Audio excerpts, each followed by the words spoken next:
नमस्कार सगळ्यांना, ओम साईराम. तर बघा, आजच्या या व्हिडिओमध्ये मी तुम्हाला पेन्सिल पाउंच कसे रेडी करायचे आहेत ते सांगणार आहे. तर बघा, इथे मी चार चार पेन्सिल पाउंच रेडी केलेले आहेत. या व्हिडिओमध्ये मी तुम्हाला याची पूर्ण कटिंग आणि स्टिचिंग दाखवणार आहे. याला मी इथे हँडलही लावलेले आहे पकडण्यासाठी. इथं बघा, तुम्ही हे पेन्सिल पाउंच मेकअपचे सामान यूज करण्यासाठी करू शकता, किंवा तुम्ही अशा पद्धतीने पेन्सिल पाउंच बनवून त्याची विक्रीही करू शकता. तर बघा, या व्हिडिओमध्ये मी त्याचं पूर्ण डिटेल दिलेली आहे. तर हा व्हिडिओ तुम्ही स्किप न करता पूर्ण बघा. चला तर मग व्हिडिओला सुरुवात करूया. तर बघा, हे मी पेन्सिल पाउच एका ओढणीपासून बनवणार आहे. ही माझ्याकडे ओढणी होती, ती याचा कपडाही तर तुम्ही बघू शकता खूप सुंदर आणि मजबूत आहे. तर त्याच्यानंतर बघा, एक चेन घेतली आहे. अस्तरसाठी आपण एक कपडा घेतला आहे, आणि जी आपली पिशवी भाजीपाल्याची पिशवी असते ती इथं पिशवी आपण इथं घेतलेली आहे. मेन फॅब्रिकवर मी एका साईडला 9 इंच आणि एका साईडला 10 इंच असा एक स्क्वेअर करून घेतलेला आहे. एका साईडला 9 इंच घ्यायचा आहे आणि एका साईडला 10 इंच घ्यायचा आहे, आणि त्याच मापाचे आपल्याला पिशवीचा कपडा आणि अस्तरचा कपडा घ्यायचा आहे. तर बघा, सगळ्यात आधी खाली अस्तर ठेवून घ्यायचं आहे, त्याच्यावर पिशवी ठेवायची आहे, आणि त्याच्यावर आपल्याला हा मेन फॅब्रिक ठेवायचा आहे. तर याला आपल्याला चारही साईडला अशी शिलाई देऊन घ्यायची आहे, आणि मध्येही आपल्याला उभ्या आडव्या अशा शिलाई करून घ्यायच्या आहेत. तर इथं बघू शकता, मी पूर्ण शिलाई करून घेतलेली आहेत. चारही साईडला शिलाई करून घेतल्या आणि उभ्या आडव्या अशा पूर्ण शिलाई करून हे पॅक केलेलं आहे. त्याच्यानंतर आपल्याला ज्या साईडला आपल्याला 10 इंच आपण उंची घेतली होती त्याच साईडला आपल्याला इथं चेन लावायची आहे. तर बघा, चेन लावताना आपल्याला चेन ही उलटी करून ठेवायची आहे, आणि याला आपल्याला पलटी करून वरून दाब शिलाई द्यायची आहे. त्याच्यामुळे बघा, ही आधी उलटी करून चेन ठेवायची, त्याच्यावर आपल्याला शिलाई मारून घ्यायची आहे. तर बघा, त्याला डबल शिलाई देऊन घ्यायची आहे. तर मी प्रत्येक व्हिडिओमध्ये हे सांगतच असते की कुठलाही पार्ट आपण जेव्हा जॉईन करत असतो तेव्हा आपल्याला प्रत्येक पार्टला डबल शिलाई देऊन घ्यायची आहे. त्याच्यामुळे आपली शिलाई ही मजबूत होते. तर बघा, ह्याला डबल शिलाई देऊन घेतलेली आहे, आणि हे आपल्याला अशा पद्धतीने पलटी करून घ्यायचं आहे. तर बघा, पलटी करताना तुम्हाला इथं चेन ओपन करायची आहे, जेणेकरून आपल्या शिलाई मशीनमध्ये ते अडकणार नाही. अशा पद्धतीने चेन ओपन करून आपल्याला वरून याला दाब शिलाई देऊन घ्यायची आहे. त्याच्यानंतर बघा, आपल्याला हे पूर्ण चेन लावून जो आपला इकडला पार्ट होता तो अशा पद्धतीने दुसऱ्या चेनवर ठेवायचा आहे. तर बघा, हे मी तुम्हाला सरळ करून दाखवते. वरच्या साईड करून अशा पद्धतीने ठेवून घेऊन याच्यावरही आपल्याला शिलाई मारून घ्यायची आहे.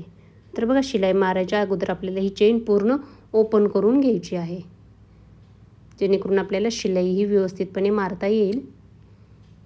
इथं अशा पद्धतीने हे पूर्ण सेट करून आपल्याला याच्यावरही शिलाई मारून घ्यायची आहे.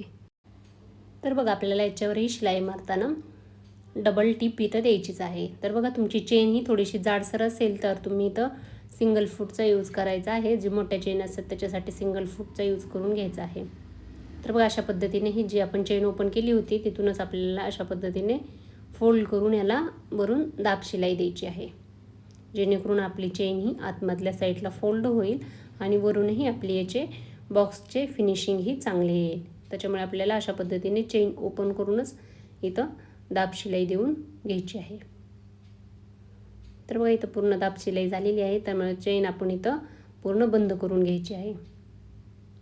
त्याच्यानंतर बघा, जी आपली एक्स्ट्राची चेन आहे ते इथं कट करून घेतली आहे. मी एक्स्ट्राची चेन कट करून घ्यायची आहे, आणि आपल्याला याचा एक सेंटर काढून घ्यायचा आहे. इथं खून करून घ्यायचे दोन्ही सेंटरला, आणि तिथून आपल्याला फोल्ड करायचं आहे अशा पद्धतीने. जिथे आपली चेन एकदम मध्यभागी येईल सेंटरला, त्या पद्धतीने आपल्याला हे फोल्ड करून घ्यायचं आहे, आणि याच्यावर आपल्याला शिलाई द्यायची आहे. त्याच्या अगोदर बघा, आपल्याला इथं एक हँडल बनवायचा आहे. तर त्याच्यासाठी मी इथं 2.5 इंचाची पट्टी घेतली आहे. ते आपल्याला अशा पद्धतीने दोन्हीकडून फोल्ड करून घ्यायची आहे. त्याच्यावर अजून एकदा फोल्ड करून याच्यावर आपल्याला शिलाई मारून इथे एक आपल्याला पट्टी रेडी करून घ्यायची आहे. तर बघा, अशा पद्धतीने पूर्ण ह्याला मधल्या साईडला फोल्ड करून इथं मी पट्टी रेडी करून घेतली आहे. तर बघा, तुम्ही तुमच्या आवडीनुसार ही पट्टी लावू शकता. इथं बघा, मी 5 इंचाची पट्टी घेतली आहे, ती अशा पद्धतीने फोल्ड केली आहे. आणि ज्या साईडला आपली आपण चेन पॅक केली होती त्याच साईडला आपल्याला हे ठेवून घ्यायचं आहे. तर बघा, पाठीमागच्या साईडला मी त्या पद्धतीने आतमधून ठेवलं आहे, आणि वरून याला आपल्याला शिलाई मारून घ्यायच्या आहेत. इथं तुम्ही जास्तीत जास्त शिलाई मारायच्या 4 ते 5 शिलाया मारून घ्यायच्या आहेत, आणि जिथं आपण हँडल पॅक लावलेला आहे तिथं आपल्याला ओव्हरलॉक करून घ्यायचं आहे, जेणेकरून आपलं हँडल निसटणार नाही. तर बघा दुसऱ्या साईडलाही मी अशा पद्धतीने 2-4 शिलाई मारून घेतलेल्या आहेत. म्हणजे एक्स्ट्राची चेन आहे ती मी इथं कट करून घेतली आहे. त्याच्यानंतर बघा आता आपल्याला इथे चारही साईडला 1-1 इंचाचे बॉक्स रेडी करून घ्यायचे आहेत. तर बघा एका साईडचं तुम्हाला मी बॉक्स रेडी करून दाखवते. इथं आपल्याला चारही कॉर्नरला दोन्हीकडून 1 इंच आणि इकडून 1 इंच असा बॉक्स रेडी करून घ्यायचा आहे. सेम त्याच पद्धतीने इकडल्या साईडला करून घ्यायचं आहे. ते आपल्याला हे बघा अशा पद्धतीने हे पूर्ण फोल्ड करून इकडेही हे उमटून घ्यायचं आहे. तर बघा इथं पूर्ण छापलेलं आहे. त्याच पद्धतीने त्याच्यावर आपल्याला हे कट करून घ्यायचं आहे. तर बघा मी चारही साईडचे हे पूर्ण इथं कट करून घेणार आहे. तर बघू शकता अगदी सावकाशपणे आपल्याला इथं हे पूर्ण कट करून घ्यायचं आहे. तर बघा पूर्ण चारही साईडचे आपले इथे कट झालेले आहे. त्याच्यानंतर बघा जे आपण कटिंग केली होती ते चेन पसलं आपली इथे शिलाई निघलेली आहे. तिथं आपल्याला दोन्ही साईडला पॅक शिलाई अजून एकदा इथं करून घ्यायच्या आहेत. जेणेकरून आपण इथं बॉक्स बनवाल तर तिथली शिलाईही निघणार नाही. त्याच्यामुळे आपल्याला तिथं शिलाई मारून घ्यायची आहे. तर बघा आता इथं आपल्याला बॉक्स रेडी करायचे आहेत. तर इथला सेंटर काढून आपला जो वरचा सेंटर आहे तो सेंटर अशा पद्धतीने फोल्ड करून याच्यावर शिलाई देऊन घ्यायची आहे.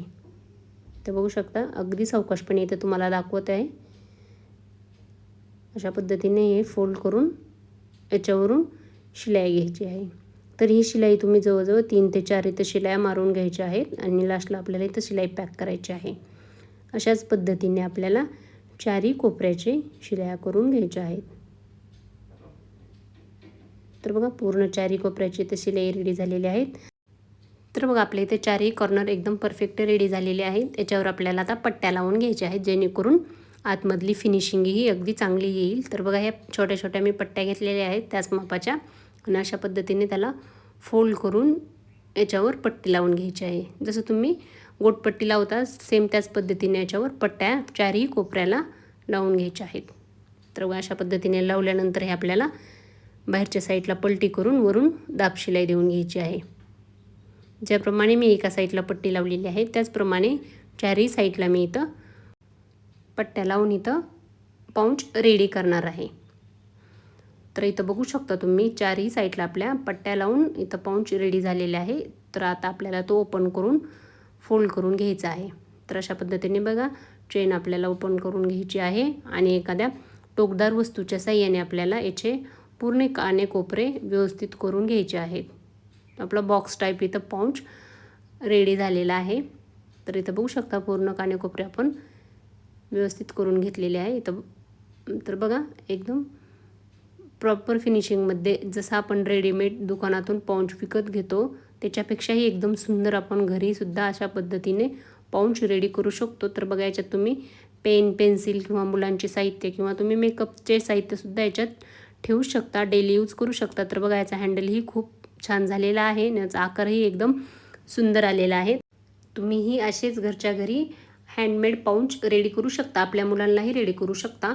तर बघा विकत आणण्यापेक्षा आपण कुठलीही वस्तू घरी रेडी केली तर एकदम सुंदरही होते आणि आपल्याला त्याचे समाधानही मिळते. तर बघा इथे मी सेम 4 प्रकारचे पाऊंच रेडी केलेले आहेत. तर तुम्हाला ही पाऊंचची आयडिया कशी वाटली ती कमेंटमध्ये नक्की सांगा आणि याच्यात काही तुम्हाला अडचण आली असेल तर तीही कमेंटमध्ये नक्की विचारा आणि तुम्हाला त्याच्यानंतर कोणता व्हिडिओ पाहायला आवडेल तेही मला कमेंटमध्ये नक्की सांगा. त्या पद्धतीने मी तुमच्याबरोबर तो व्हिडिओ शेअर करेन. व्हिडिओ आवडला असेल तर व्हिडिओला लाईक करून चॅनलला सबस्क्राईब नक्की करा.